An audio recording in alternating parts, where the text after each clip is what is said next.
poolt valmistub alla saapa. Ta ei tea, et see on mürgine, sest ta ei ela metsas. Ega see on hobustele mürgine põhiliselt. Ega liiga palju kaanimisi. Siin on väga jubedad vetsud. Sa lähed või?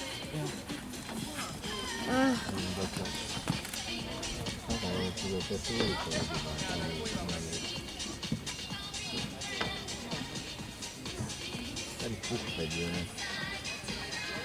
Ühel on küll võimalik siin kolmel päris puhkad. Et hinga tagasi.